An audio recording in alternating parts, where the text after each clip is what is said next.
Hey guys, tonight we're stepping into the suit, stained boots of a child labourer in industrial England. The grinding machine of capitalism that built an empire on small fingers and broken dreams, and gave us everything from cotton shirts to the subtle art of turning children into human machinery while calling it progress. So before we dive into this particularly cheerful chapter of human history, take a moment to like the video and subscribe, but only if you genuinely enjoy having your faith in humanity gently dismantled by historical accuracy. And let me know in the comments where you're tuning in from and what time it is for you. It's always fascinating to see who's joining us from around the world, probably from the comfort of labour laws our 7-year-old protagonist could never have imagined. Now, dim the lights, maybe grab a cup of tea, something our factory child would have considered an unimaginable luxury, and let's ease into tonight's journey together. Fair warning, this one's going to hurt. We're not just observing history tonight, you're going to live it, breath by laboured breath, through the eyes of someone whose childhood was auctioned off to the highest bidder before they could even spell their own name. So, you think modern work is exhausting. You think your job is soul-crushing. You think you understand what it means to feel trapped by economic necessity. That's adorable. Truly, like complaining about paper cuts while watching someone get slowly fed into a meat grinder. Tonight, you're 7 years old, your family is starving, and the only thing standing between you and complete destitution is your ability to operate dangerous machinery for 14 hours a day without losing any essential body parts. Welcome to industrial England, where childhood was a brief inconvenience before you became a cog in the great machine of progress. And spoiler alert, the machine doesn't care if its cogs are made of flesh and bone. You wake up to the sound of bells. Not church bells calling you to Sunday service with your family. Not school bells promising education and a future. No, these are factory bells, and they're screaming at you to get up at 4 in the morning because sleep is a luxury you can't afford. Literally. Your family needs every penny you can earn, and pennies don't earn themselves. Welcome to industrial England, where childhood is a brief inconvenience before you become a productive member of society. And by productive, we mean producing things for other people while slowly destroying your body, mind, and any dreams you might have had about growing up to be anything other than broken. Your name doesn't matter anymore. You're not little Mary or Tommy, or whatever your mother whispered to you before she died of consumption in the cramped room you called home. You are now mill girl, or factory boy, or that small one who fits in the machines. Your identity is measured in how many bobbins you can tie, how many hours you can stand without collapsing, and how quietly you can cry so the overseer doesn't notice. The morning starts the same way every morning has started since you were 7 years old. Actually, let's back up. You don't remember being 7. That's when childhood ended, and your career in industrial servitude began. One day you were playing with sticks in the dirt. The next day you were being dragged by your father to the mill gates because the family needed money and you had 2 working hands and could fit into spaces adults couldn't. Your father didn't look you in the eye that first day. He probably knew what was coming. You didn't. You thought work might be fun, like helping mother with the washing or collecting eggs from the neighbor's chickens. You thought maybe you'd learn something useful, maybe earn enough to buy a sweet or a new ribbon for your hair. Sweet, naive child. Work wasn't going to be fun. Work was going to be hell with a paycheck. The mill owner looked you up and down like you were livestock at market. Which, in a way you were. Small hands, he noted. Good for getting into the machinery when something jammed. Quick fingers, he observed. Perfect for tying threads. Short stature, he remarked. Ideal for crawling under the looms to collect cotton fibers. He didn't mention that your small hands would be constantly cut by the machinery. He didn't explain that your quick fingers would develop permanent tremors from the repetitive motion. He certainly didn't tell you that crawling under those looms would leave you with a permanently curved spine and lungs full of cotton dust. But why would he? You were just another cog in his great industrial machine, and cogs don't need to know about their own wear and tear. Your first day, you stood there in your one good dress, which wasn't very good, clutching your mother's hand, while she signed papers she couldn't read. The overseer explained the rules in a voice that suggested he'd given this speech 1,000 times and was thoroughly bored by it. Rule 1: you work from dawn to dusk, 6 days a week. Sometimes 7 if there were big orders to fill. Rule 2: you don't speak unless spoken to.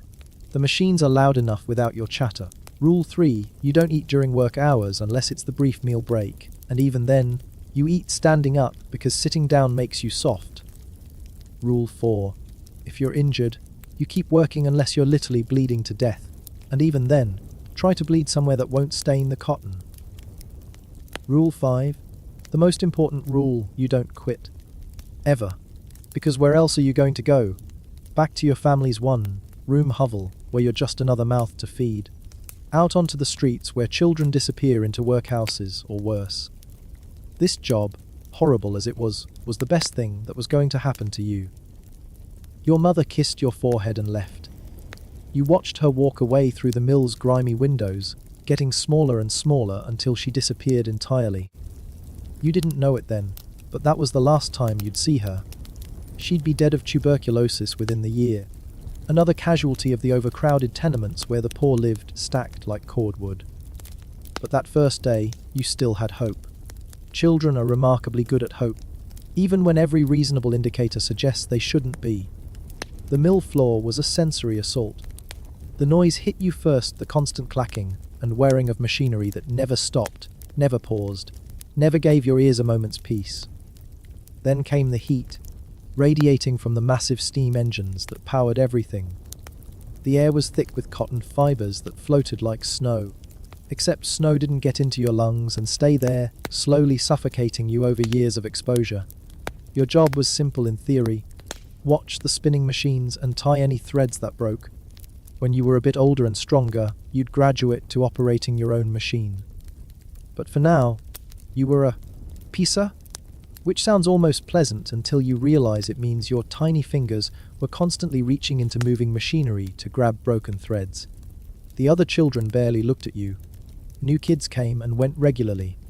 Some couldn't handle the work and were fired within days.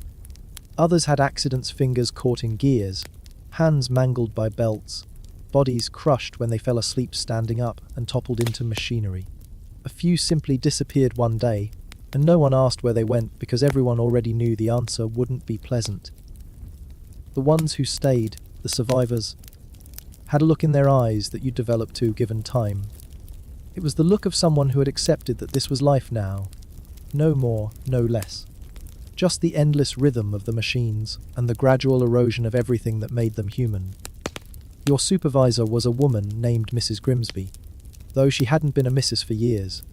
Her husband died in a factory accident, leaving her with 3 children and no means of support except taking a job supervising other people's children in the same hellish conditions that had killed her husband.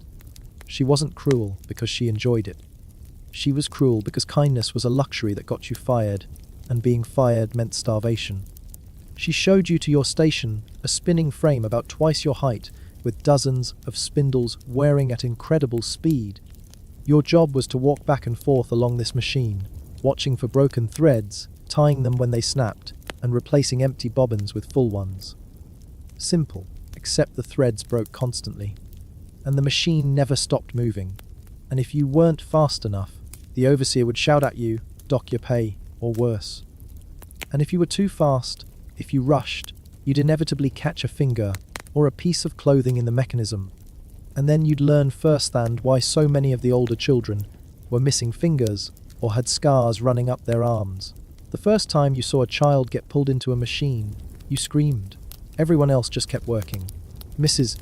Grimsby pulled you aside later and explained that screaming disrupted production, and disrupting production meant everyone's pay got docked. The injured child, well, he'd either recover enough to come back to work or he wouldn't.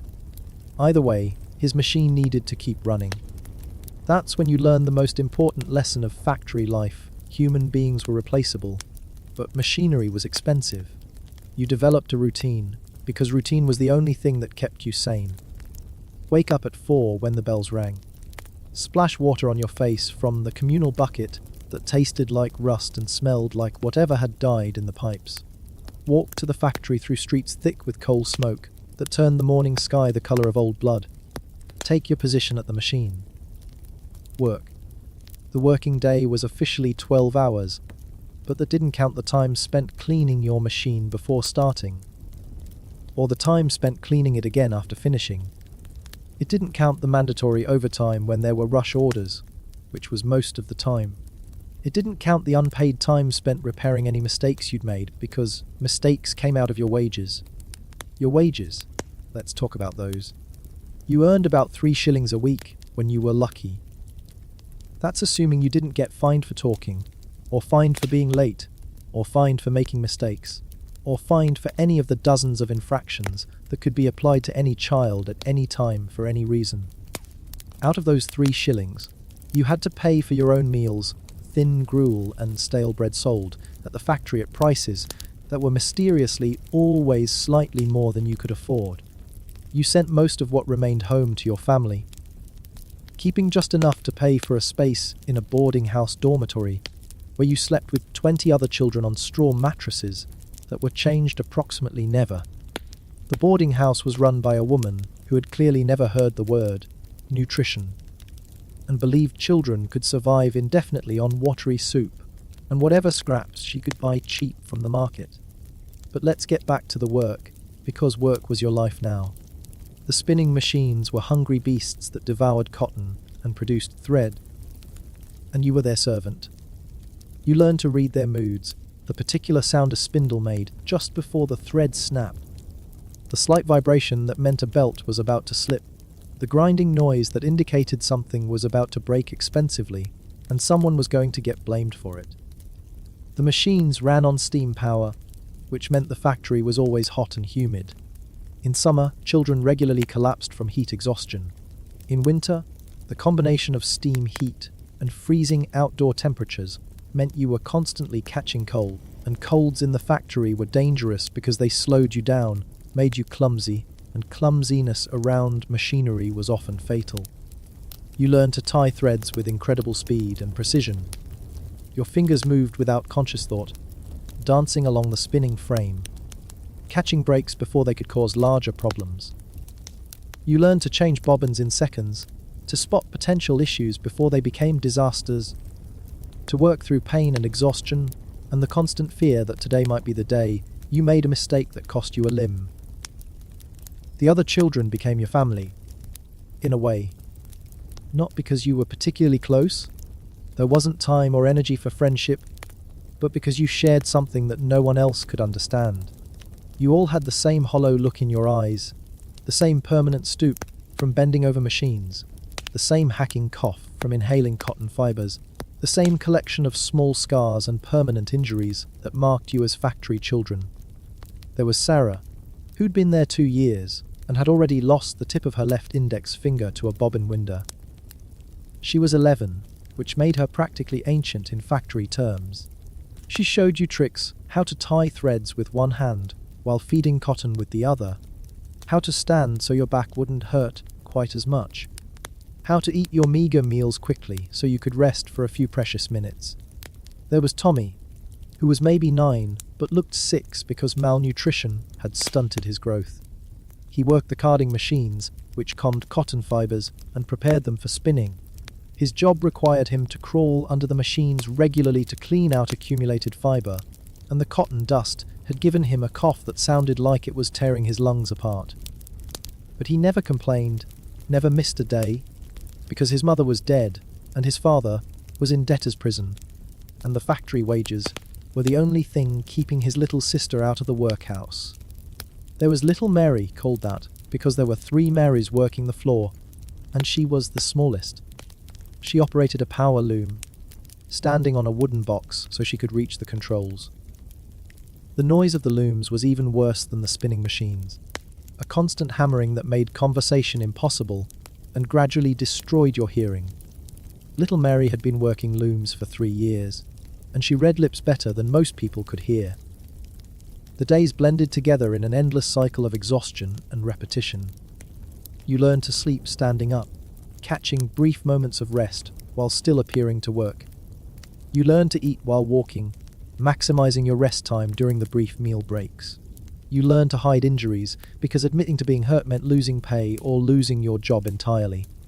The factory had its own ecosystem of cruelty. The overseers, who had once been mill children themselves, took out their frustrations on the current generation. The older children, bitter and broken, sometimes bullied the newer ones as a way of asserting what little power they had. The mill owner visited occasionally, walking through the factory floor like a lord surveying his estate, never making eye contact with the children whose labour made his wealth possible. And then there were the accidents. They happened regularly with the predictability of sunrise. Children caught in belts and dragged into machinery, fingers severed by spinning wheels, feet crushed under falling equipment, bodies broken when exhausted children fell asleep and tumbled into moving parts. The first time you witnessed a serious accident, you thought surely work would stop. Surely someone would help. Surely this would matter to someone. You were wrong. The machine was shut down just long enough to remove the injured child and clean up the blood. Production resumed within minutes. The injured child, if they survived, might return to work once they healed enough to be functional. If they didn't survive, well, their position would be filled by tomorrow morning. You learned to step over bloodstains on the factory floor. You learned that screaming in pain was grounds for dismissal because it disrupted other workers. You learned that your own safety was entirely your own responsibility, and no one else cared whether you lived or died, as long as you kept the machines running. The factory operated 6 days a week, with Sunday being the official day of rest. But rest was a relative term. Sunday was for cleaning the boarding house, mending your one spare set of clothes, washing yourself if there was water available, and trying to recover enough energy to face another week. Some children spent their Sundays in church, praying for deliverance that never came. Others spent it sleeping, trying to catch up on years of accumulated exhaustion. You usually spent it writing letters to your family, though you had no money for postage and no guarantee they could read what you wrote. The seasons changed, but factory life remained constant. Winter meant working in buildings that were freezing everywhere except directly next to the steam engines. Spring meant the flooding that regularly shut down parts of the factory when the nearby river overflowed its banks. Summer meant heat that was literally deadly for anyone not strong enough to endure it. Autumn meant the busy season, when everyone worked even longer hours to fill orders before winter made transportation difficult. You celebrated your 8th birthday by working a 16-hour shift because there was a rush order for military uniforms. No one acknowledged the occasion. Birthdays were an irrelevant luxury when your value was measured in productive output rather than years lived. Your body began to change, adapting to the demands of factory life in ways that would have horrified anyone who cared about child development. Your spine curved from constantly bending over machinery. Your hands developed permanent calluses and scars. Your lungs filled with cotton dust that would never entirely clear. Your growth stunted from malnutrition and overwork. But perhaps worse than the physical changes were the mental ones. You stopped crying, not because things got better, but because tears were a waste of energy you couldn't afford. You stopped hoping for rescue, because hope was a luxury that made the present unbearable. You stopped thinking about the future, because the future looked exactly like today, extending endlessly forward until your body finally gave out. The older children who had survived for years became your reluctant teachers. They showed you which overseers to avoid, which machines were most dangerous, which boarding houses had the least rats. They taught you to hide money in your shoes, because the older children sometimes stole from the younger ones. They explained which injuries you could work through, and which ones required admitting defeat. But they also taught you the most important lesson of all. You were completely disposable. The factory had operated before you arrived, and it would continue operating after you left. Your individual suffering was meaningless in the larger context of industrial production. You mattered only as long as you could keep working, and the moment you couldn't, you would be replaced by another child who was younger, cheaper, and more desperate. This wasn't cruelty for its own sake.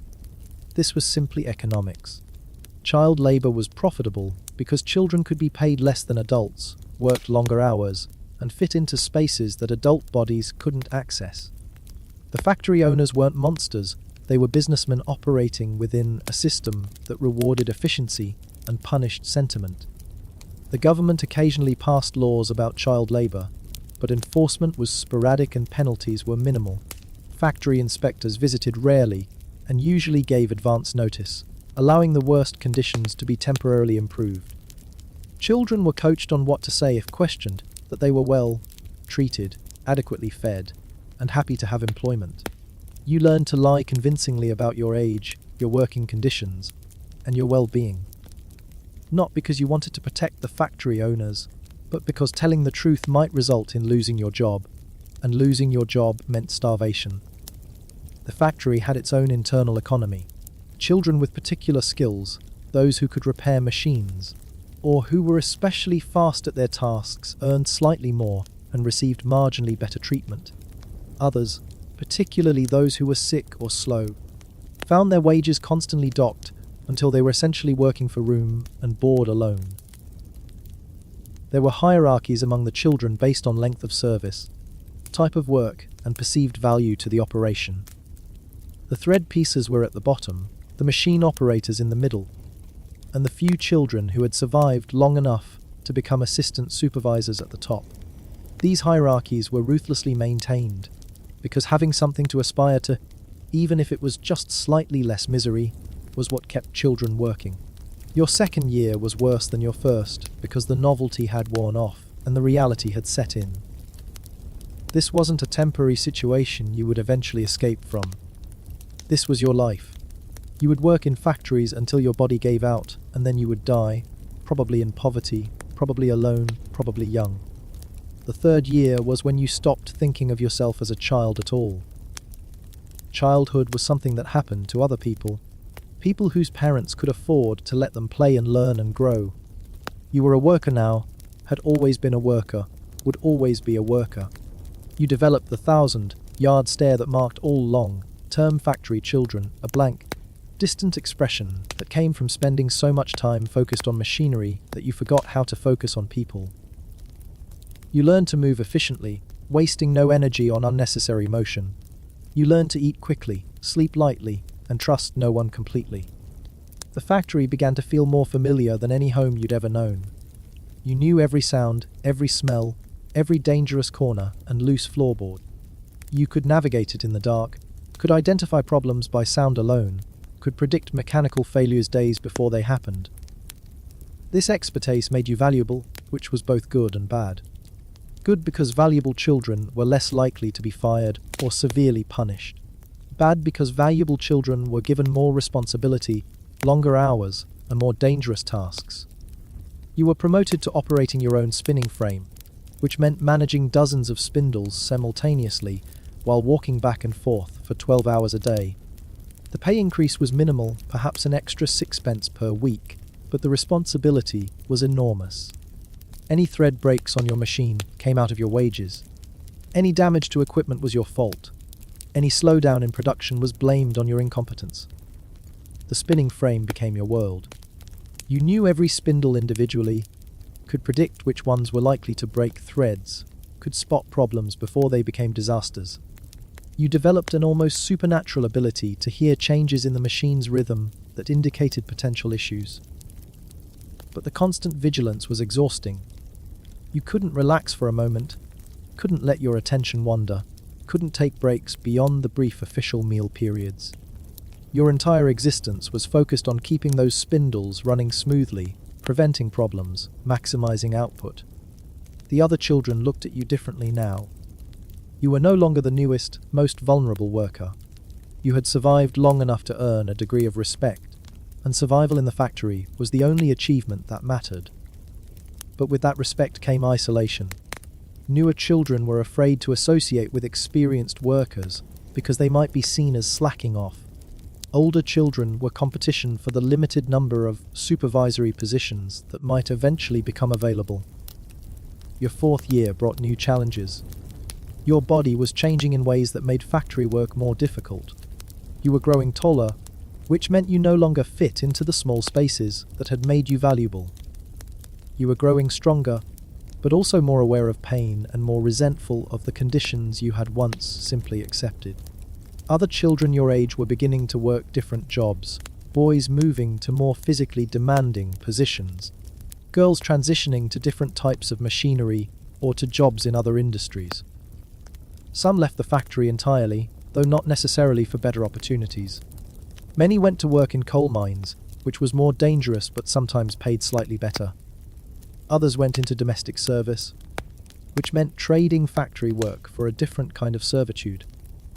You stayed with the spinning frames because it was what you knew, and in factory life, knowing your job was the difference between survival and disaster. But you began to understand that this wasn't sustainable forever. Your body was already showing the wear that would eventually make you unsuitable for industrial work, and when that happened, your options would be limited and unpleasant. The boarding house where you lived was a universe of misery in its own right. 20 children packed into a room meant for perhaps 6 adults, sleeping on straw mattresses that were home to more vermin than you cared to think about. The food was barely adequate to keep you alive: thin soup, stale bread, and occasionally scraps of meat that might have once been part of an identifiable animal. The boarding house keeper, Mrs. Cratchit, was a woman worn down by years of dealing with factory children. She wasn't intentionally cruel, but she also wasn't particularly kind. Her job was to house children as cheaply as possible while extracting maximum profit from their need for shelter. This meant overcrowding, minimal food, and rules designed to minimize her costs rather than improve the children's lives. You shared your sleeping space with children from different factories, different backgrounds, different levels of desperation. Some had families they sent money to, others were truly alone in the world. Some had been factory children for years, others were new and still crying at night when they thought no one could hear. The conversations in the boarding house were unlike anything you'd hear in a normal childhood environment. Children discussed work injuries with the detachment of old soldiers comparing war wounds.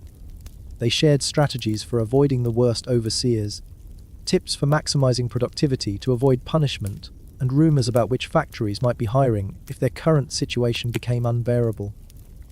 There was no privacy, no personal space, no opportunity for the kind of emotional development that normal children experienced. You learned to keep your feelings completely hidden, to trust no one with information that could be used against you, to hoard any small advantages you managed to acquire. The winters were particularly brutal in the boarding house. Heat was expensive, so the building was kept just warm enough to prevent the children from freezing to death. You learned to sleep fully clothed, to share body heat with the children sleeping next to you, to ignore the constant cold that made everything more difficult. Spring brought different challenges.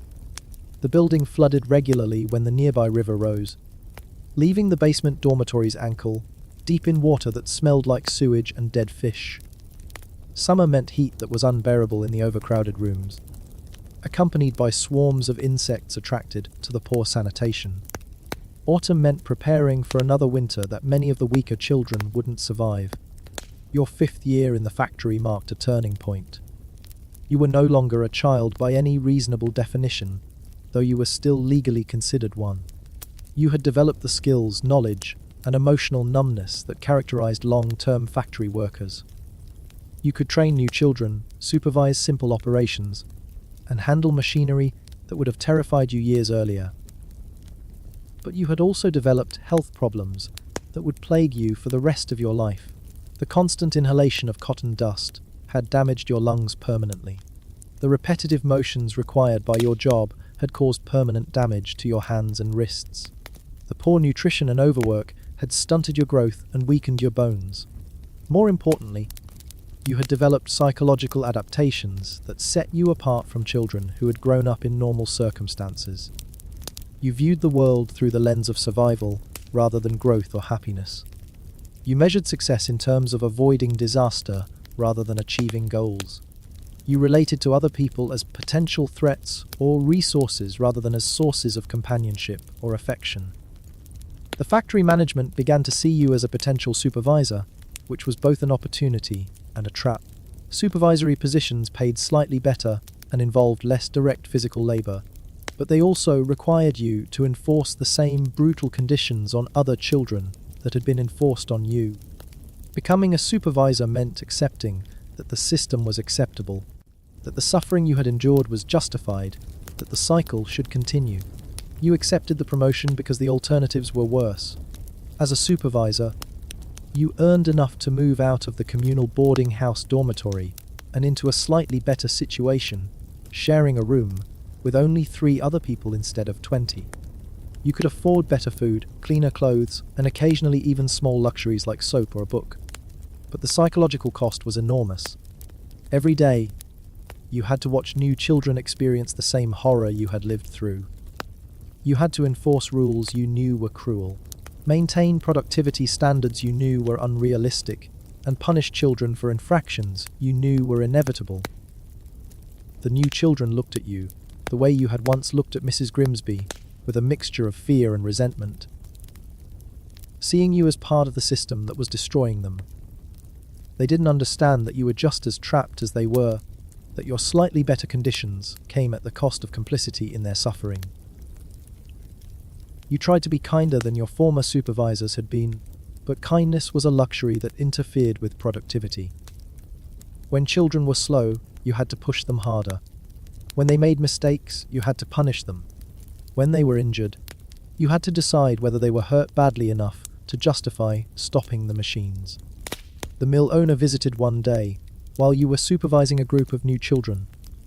He nodded approvingly at the productivity numbers, complimented the orderliness of your section, and mentioned that supervisors who maintained good results might eventually be promoted to overseer positions. Overseer. That was the dream, if you could call it that. Overseers made enough money to live independently, to marry, to have families of their own. They had authority, respect, and the possibility of eventually saving enough money to leave factory work entirely. But overseers were also completely invested in maintaining the system. They had to be ruthless, efficient, and utterly indifferent to the suffering of the children under their supervision. They were the enforcers of a system that destroyed childhoods for profit, and they had to believe that this was not only acceptable, but necessary. Your 6th year was when you realized you had become everything you had once feared and hated. You were efficient, productive, and completely adapted to factory life. You could manage other children, maintain machinery, and maximize output with the skill of someone who had never known any other way of life. You had also become emotionally dead in ways that would have horrified your younger self. You could watch children get injured without feeling anything beyond annoyance at the disruption to production.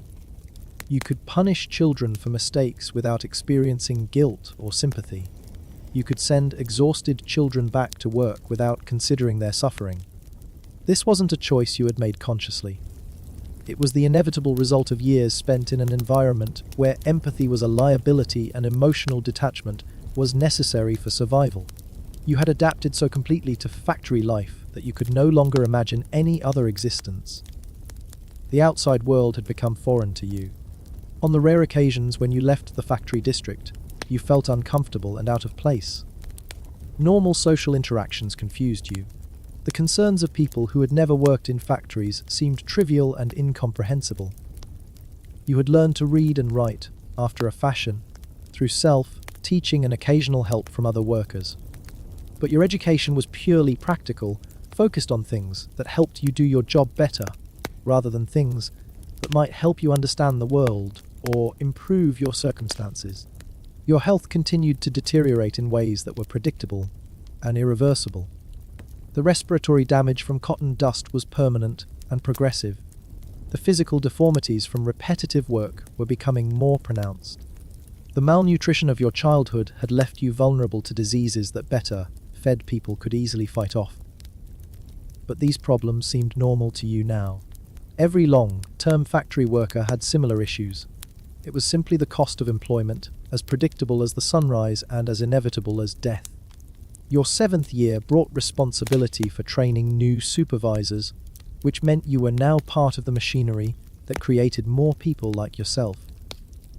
You taught them the same lessons you had learned, that efficiency mattered more than kindness, that productivity was more important than safety, that the needs of the machinery took precedence over the needs of the children who operated it. Some of the new supervisors struggled with the moral implications of their positions. They asked questions about whether the conditions were really necessary, whether the children might be treated better without losing productivity, whether there might be ways to make factory work less destructive. You answered these questions the way they had been answered for you, by explaining that this was simply how things worked, that attempting to change the system would only result in losing your position, that the alternative to factory work was usually worse than factory work itself. This was true, as far as it went, but it was also a rationalization for participating in a system that treated children as disposable resources. You had become so adapted to this system that you could no longer see it clearly, could no longer imagine that things might be different. The factory expanded during your 7th year, adding new machinery and hiring more children. You were put in charge of training and supervising these new workers, which meant you were directly responsible for initiating them into the same hell you had experienced. The new children reminded you of yourself at 7 years old, terrified and confused, and completely unprepared for what they were about to experience. But instead of protecting them or trying to ease their transition, you put them through the same brutal initiation you had received. You told yourself this was necessary, that coddling them would only make their adjustment more difficult, that preparing them for the reality of factory life was a kindness in the long run. But deep down, you knew you were simply perpetuating a cycle of abuse because you lacked the courage or imagination to do anything different. Your 8th year was when you realized you would never leave the factory. This wasn't a temporary situation you were enduring until something better came along. This was your life, your career, your identity. You were a factory worker, had always been a factory worker, would always be a factory worker. Other people your age, people who had grown up in normal families, were getting married, starting careers, building lives outside of industrial labor. But you had no skills beyond factory work, no education beyond what was necessary for your job, no connections beyond other factory workers. The idea of marriage seemed impossible. What kind of relationship could you have with someone who hadn't shared your experiences? How could you relate to someone who had never worked in a factory, never been hungry for years at a time, never seen children die from preventable accidents? Even relationships with other factory workers were difficult. You had all been damaged by the same experiences, but in ways that made intimacy nearly impossible. You were all focused on survival, all emotionally guarded, all carrying psychological scars that never healed. The factory had become more than your workplace, it was your universe. You understood its rhythms better than the rhythms of nature. You were more familiar with the sounds of machinery than with the sounds of birds or rain. You felt more at home on the factory floor than in any other environment. This wasn't Stockholm Syndrome or some psychological quirk. This was the natural result of spending your formative years in an environment that demanded complete adaptation. You had become perfectly suited for factory life because factory life was all you had ever really known. Your 9th year brought promotion to overseer, which meant you now had responsibility for an entire section of the factory. You managed dozens of children, supervised several other supervisors, and reported directly to the mill management. You had achieved the highest position available to someone of your background and education. The promotion came with a significant increase in pay, better living accommodations, and social status within the factory community. You were now part of management, with a stake in maintaining productivity and profitability. You had a future. Of sorts, overseers who performed well might eventually save enough money to invest in small businesses or property. But you had also reached the absolute peak of what the factory system could offer someone like you. This was as good as your life was ever going to get, and it wasn't very good. You were still trapped within the same system that had destroyed your childhood, just with slightly better conditions and more responsibility for destroying other children's childhoods. The view from the overseer's position was both broader and more depressing than you had expected. You could see the entire operation now, understand how the different sections worked together, recognize the economic pressures that drove management decisions.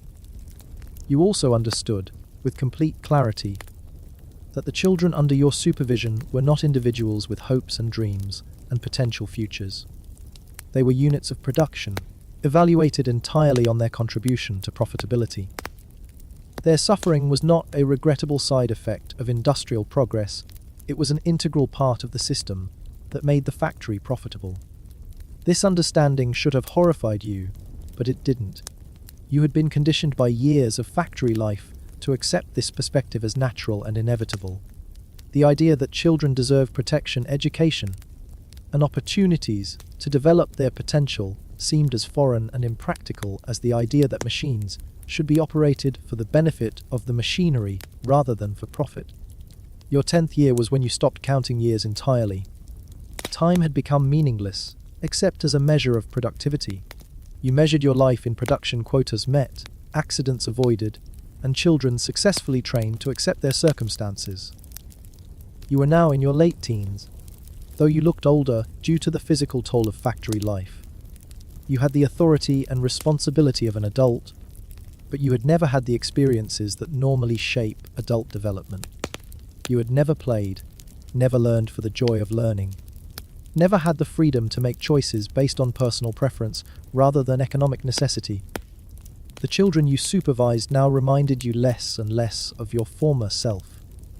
You could no longer remember what it felt like to be new to factory work, to be shocked by the conditions, to hope for something better. You saw their tears and fears and confusion as obstacles to productivity rather than as normal human responses to abnormal conditions. This emotional distance wasn't cruelty, it was professional competence. Effective overseers couldn't afford to empathize with the children they supervised because empathy interfered with the decision-making necessary to maintain productivity. You had learned to see children the way management saw them, as resources to be utilized efficiently. The factory continued to expand and modernize, but the fundamental nature of the work remained the same. New machinery was faster and more efficient, but also more dangerous and demanding. Productivity expectations increased with technological improvements, so the pressure on workers actually intensified rather than decreased. You adapted to each change, learned each new system, trained others to operate new equipment.